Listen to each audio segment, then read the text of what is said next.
बस भर भर के मेकअप करवा लो, पता नहीं ये राशन कब मिलेगा। तभी तीनों की सास पॉलिथीन में 3 अलग अलग जगह थोड़ा थोड़ा राशन, तेल, मसाला लाकर देती हैं। ये लो तीनों राशन, आधा किलो चावल, 100 ग्राम दाल, आधा किलो आटा और इस शीशी में तेल है सब्जी बनाने का। सास की इतनी कंजूसी से थोड़ा राशन देने पर तीनों बहनों का कलेजा मुंह को आ जाता है। भव्या हिचकिचाते हुए सास से, मम्मी जी, इतनी थोड़ी राशन में हम सबको बनाकर कैसे खिलाएंगे? इतने थोड़े तेल में तो सब्जी भी नहीं पकेगी, और मसाले ये तो बिल्कुल ऊंट के मुंह में जीरे जितने हैं। बहू, मैंने तुम तीनों को राशन पानी दे दिया है, जो है जितना है इसी में तुम्हें बढ़िया खाना पकाकर खिलाना है, क्या समझी? जी माँ जी। राशन रखकर सुमित्रा जैसे ही जाती है, तीनों के बीच भसड़ मच जाती है। इस सारी फसाद की जड़ तुम दोनों हो, मेरी जलकुकड़ी जेठानियों, वरना मैं अच्छा खासा एयर कंडीशनर किचन के अंदर खाना बना रही होती, इस सड़ी सी धूप में चूल्हे पर खाना नहीं बनाती। हाँ हाँ, टेढ़ी तो खाली हम दोनों हैं, तुम तो बिल्कुल जलेबी जितनी सीधी और दूध की धुली हो देवरानी जी।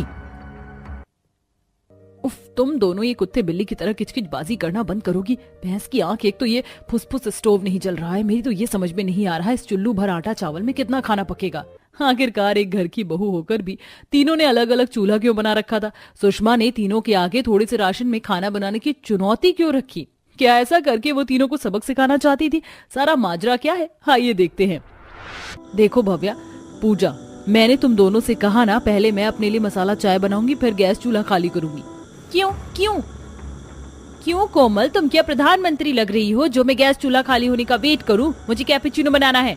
ऐसा बोलकर भव्या कॉफी बनाने के लिए बर्तन चढ़ा देती। तभी तीसरी बहन पूजा टपक पड़ती है।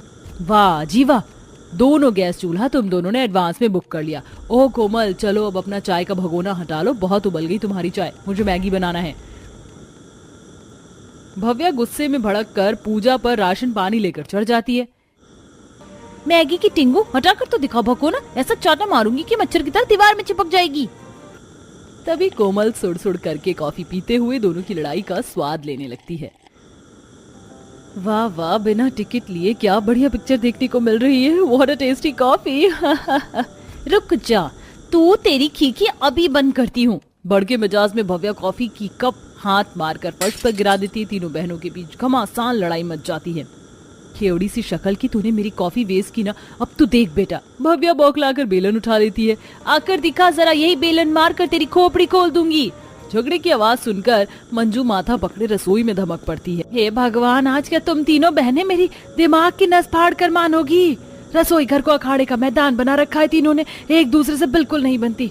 भगवान ना करे कल को शादी एक घर में हो गई तो एक रसोई में कैसे निभाओगी एक दूसरे से? तब तो कत्ले आम हो जाएगा माँ। मुझे खुद भी कोई शौक नहीं लगा तुझ जैसी कबाड़न के साथ एक घर में डेरा जमाने का। तीनों बहनों में बहसबाजी चल रही होती है। तभी पंडित जी आ जाते हैं। राम राम सुमित्रा बहन जी। राम राम जी पंडित जी, पधारिए, कैसे आना हुआ? जी, आपके लिए खुशखबरी लेकर आया हूँ।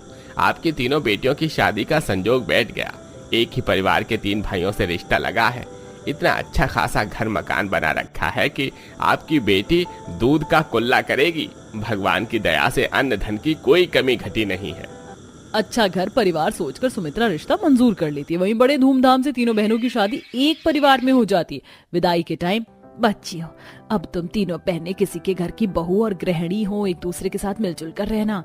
जी माँ। तीनों बहनें ससुराल में आ जाती है। पहली रसोई वाले दिन तीनों किचन में आती है। रसोई काफी बड़ी थी। एयर कंडीशनर, चिमनी से लेकर 4 बर्नर